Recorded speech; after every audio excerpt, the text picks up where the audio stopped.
Depth of Quran YouTube চ্যানেলের সম্মানিত দর্শক শ্রোতাগণের প্রতি সালাম জানাচ্ছি। আসসালামু আলাইকুম ওরহমতুল্লাহি ওবরাকাতুহু। আজকের তারিখটি হচ্ছে 11ই সেপ্টেম্বর 2025 খ্রিস্টাব্দ, 27শে ভাদ্র 1432 বাংলা সন এবং বাংলাদেশে অনুষ্ঠিত হিজরি ক্যালেন্ডার মোতাবেক 17ই রবিউল আউয়াল 1447 হিজরি। আজকে বৃহস্পতিবার। আজকে আমরা পবিত্র কোরআনের তেলাওয়াত করা এবং অর্থ উপস্থাপন এই চ্যানেলের বাংলা ভাষ্যে 116তম পর্ব উপস্থাপন করব ইনশাআল্লাহ। এবং এই পর্বে সূরা নাহল, পবিত্র কোরআনের 16তম সূরা নাহলের 48 থেকে 43 নম্বর আয়াত তেলাওয়াত করব ও অর্থ উপস্থাপন করব ইনশাআল্লাহ।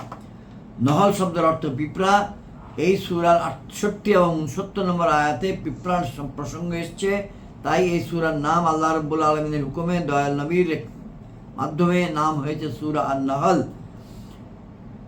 এই সূরার মধ্যে অতীতের আরও দু একটি সূরার মতো, সূরা ইব্রাহিম, সূরা হিজরের মতো এখানে মুশরিকগণ এবং কাফেরগণ প্রসঙ্গে অনেক কথা বলা হয়েছে। ঈমান না আনলে কি ক্ষতি, ঈমান আনলে কি পুরস্কার এবং কুফরি করলে কি শাস্তি ইত্যাদি বর্ণিত হয়েছে। ঈমান আনার জন্য বারবার আহ্বান জানানো হয়েছে, যুক্তি দেওয়া হয়েছে, উপমা দেওয়া হয়েছে। আমরা এগুলো বিগত 3টি পর্ব 113, 114, 115 নম্বর পর্বে সূচনা বক্তব্যে কথাগুলো বলেছি। আগামীতেও ইনশাআল্লাহ বলবো। এই পর্বে, বিশেষ করে এই পর্বে 116 নম্বর পর্বে সূরা আন-নাহল এর 50তম আয়াতের পরপরই তেলাওয়াতের সিজদা আছে। তাই আমি তেলাওয়াত করার পরপরই সিজদা দেব এবং আপনারা যারা এইটা শুনবেন তারাও মেহরবানি করে তেলাওয়াতের সঙ্গে সঙ্গে এইটুক আয়াত 50 শোনার পরই সেজদা দিবেন, অথবা পুরাটা শোনার পরে সেজদা দিয়ে দেবেন। এটি পবিত্র কোরআনের তেলাওয়াতের সেজদার তৃতীয় সেজদা। আমরা এখন শুরু করছি। আউযু বিল্লাহি মিনাশ, তার আগে দরুদ শরীফ। আল্লাহুম্মা সাল্লি আলা মুহাম্মাদিন ওয়া আলা আলি মুহাম্মাদিন কামা সাল্লাইতা আলা ইব্রাহিম ওয়া আলা আলি ইব্রাহিম ইন্নাকা হামিদুম মাজিদ। আল্লাহুম্মা বারিক আলা মুহাম্মাদিন ওয়া আলা আলি মুহাম্মাদিন কামা বারাকতা আলা ইব্রাহিম ওয়া আলা আলি ইব্রাহিম ইন্নাকা হামিদুম মাজিদ। আউযু বিল্লাহি মিনাশ শাইতানির রাজীম। বিসমিল্লাহির রহমানির রহিম। আওয়ালাম ইয়ারাউ ইলা মা খালাকাল্লাহু মিন শাইইন ইয়াতাফায়্যাউ জিলালুহু আনিল ইয়ামিনি ওয়াশ শামাইলি সুজদান লিল্লাহি ওয়া হুম দাখিরুন।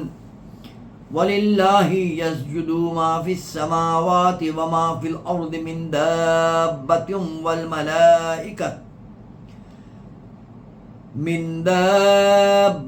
ওয়াল মালাইকাতু ওয়া হুম লা ইস্তাকবিরুন ইয়াখাফুনা রাব্বাহুম মিন ফাওকিহিম ওয়া ইয়াফআলুনা মা ইউমারুন। সাজদা।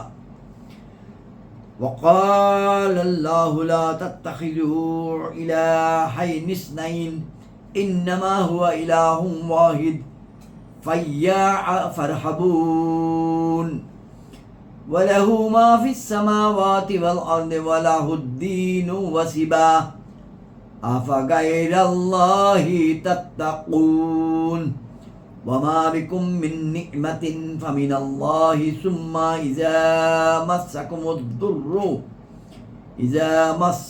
الضر فإليه تجأرون ثم إذا كشف الضر عنكم إذا فريق منكم بربهم يشركون ليكفروا بما آتيناهم فتمتعوا فسوف تعلمون ويجعلون لما لا يعلمون نصيبا مما رزقناهم تالله لتسألن عما كنتم تفترون ويجعلون لله البنات سبحانه ولهم ما يشتهون وإذا بشر أحدهم بالأنثى ظل وجهه মুসওয়াদ্দাম ওয়া হুয়া কাযীম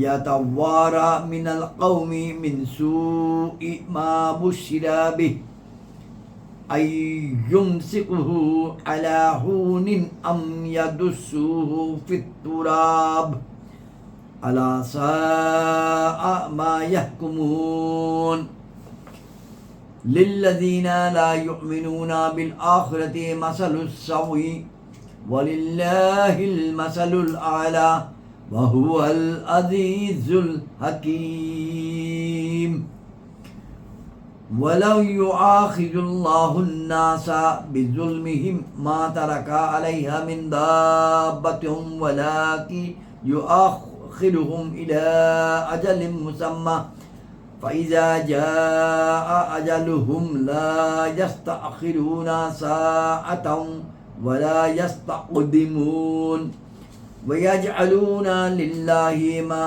يكرهون وتصفوا ألسنتهم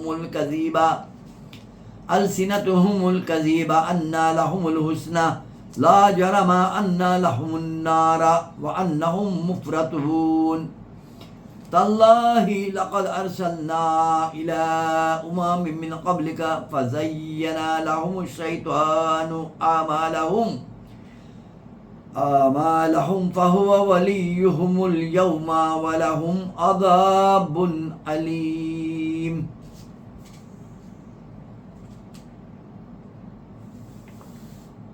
صدق الله المولانا العظيم وصدق رسوله النبي الكريم বাংলা অর্থ সূরা আন-নাহল আয়াত 48 থেকে। এবং তারা কি দেখেনি যে বস্তু আল্লাহ সৃষ্টি করেছেন সেটার ছায়া ডানে ও বামে ঢলে পড়ে, আল্লাহকে সাজদা করে এবং তারা তার সম্মুখে হীন এবং আল্লাহকেই সাজদা করে। যা কিছু আসমান সমূহে রয়েছে এবং যা কিছু জমিনে বিচরণকারী রয়েছে আর ফেরেশতাগণ, এবং তারা অহংকার করে না। এই আয়াতের শেষে সাজদা আছে, তেলাওয়াতের সিজদা। নিজেদের উপর আপন রবের ভয় রাখে এবং তাই করে যা করার নির্দেশ তাদেরকে দেওয়া হয়, সাজদা। এবং আল্লাহ বলে দিয়েছেন, দুই খোদা স্থির করো না, তিনি তো একমাত্র মাবুদ, সুতরাং আমাকেই ভয় করো। এবং তাঁরই যা কিছু আসমান সমূহ ও জমিনে রয়েছে আর তাঁরই আনুগত্য করা আবশ্যকীয়। তবে কি আল্লাহ ব্যতীত অন্য কাউকে ভয় করবে? আয়াত 53। এবং তোমাদের নিকট যত নিয়ামত রয়েছে সবই আল্লাহর তরফ থেকে। অতঃপর যখন তোমাদেরকে দুঃখ কষ্ট স্পর্শ করে তখন তাঁরই দিকে আশ্রয় নিতে যাও। আয়াত 54। অতঃপর যখন তিনি তোমাদের নিকট থেকে দুঃখ কষ্ট দূরীভূত করে দেন তখন তোমাদের মধ্যে একটা দল আপন রবের শরীক দাঁড় করাতে থাকে, এই জন্য যে আমার প্রদত্ত অনুগ্রহগুলোর অকৃতজ্ঞতা প্রকাশ করবে। সুতরাং কিছু ভোগ করে নাও, অবিলম্বে জেনে যাবে। এবং তারা জ্ঞানহীন বস্তুসমূহের জন্য আমার প্রদত্ত জীবিকা থেকে অংশ নির্ধারণ করে। আল্লাহর শপথ, তোমাদেরকে অবশ্যই প্রশ্ন করা হবে সেই সম্পর্কে যা কিছু মিথ্যা রচনা করছিলে। আয়াত 57। এবং তারা আল্লাহর জন্য কন্যা সন্তান স্থির করে, পবিত্রতা তাঁরই জন্য, এবং নিজেদের জন্য তাই স্থির করে যা তাদের মন চায়। এবং যখন তাদের মধ্যে কাউকে কন্যা সন্তান হবার সুসংবাদ দেওয়া হয় তখন সারাদিন তার মুখমণ্ডল কালো থাকে এবং সে ক্রোধকে হজম করে, লোকদের নিকট থেকে আত্মগোপন করে বেড়ায়। এই সুসংবাদের গ্লানি হেতু, অর্থাৎ কন্যা সন্তান হওয়ার, তাকে কি লাঞ্ছনা সহকারে রাখবে কিংবা তাকে মাটিতে পুঁতে ফেলবে? ওহে তারা অত্যন্ত নিকৃষ্ট সিদ্ধান্ত করে।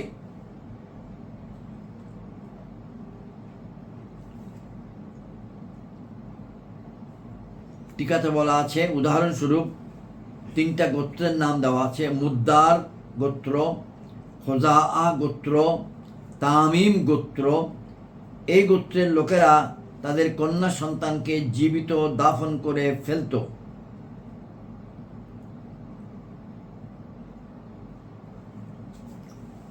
আয়াত 60। যারা পরকালের উপর ঈমান আনে না তাদের অবস্থা নিকৃষ্ট এবং আল্লাহর মর্যাদা সবার ঊর্ধ্বে, আর তিনি সম্মান ও প্রজ্ঞাময়। ওয়াহুয়াল আজিজুল হাকিম। 61। এবং যদি আল্লাহ মানুষকে তাদের জুলুমের উপর পাকড়াও করতেন তবে ভূপৃষ্ঠে কোনো বিচরণকারীকে ছাড়তেন না, কিন্তু তাদেরকে এক নির্দিষ্টকাল পর্যন্ত অবকাশ দিয়ে থাকেন। অতঃপর যখন তাদের প্রতিশ্রুতি আসবে তখন না এক মুহূর্তকাল পেছনে হটবে না সম্মুখে বাড়বে। 62। এবং আল্লাহর জন্য তাই স্থির করে যা তারা নিজেদের জন্য অপছন্দ করে, এবং তাদের জিহ্বাগুলো মিথ্যাসমূহ বর্ণনা করে যে তাদের জন্য মঙ্গল রয়েছে। তবে একথা নিশ্চিত যে তাদের জন্য রয়েছে আগুন এবং তাদেরকে সীমা থেকে অতিক্রম করানো হবে। আজকের তেলাওয়াতের শেষ আয়াত, আয়াত 63। আল্লাহর শপথ, আমি আপনার পূর্বে বহু উম্মতের প্রতি রসূল প্রেরণ করেছি, তখন শয়তান তাদের কার্যকলাপকে তাদের দৃষ্টিতে শোভনীয় করে দেখিয়েছে। সুতরাং সেই আজ তাদের সাথী, অর্থাৎ ওই শয়তানই আজ তাদের সাথী, এবং তাদের জন্য বেদনাদায়ক শাস্তি রয়েছে।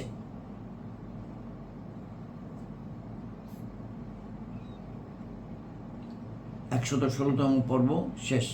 আসসালামু আলাইকুম ওয়া রাহমাতুল্লাহি ওয়া বারাকাতুহু।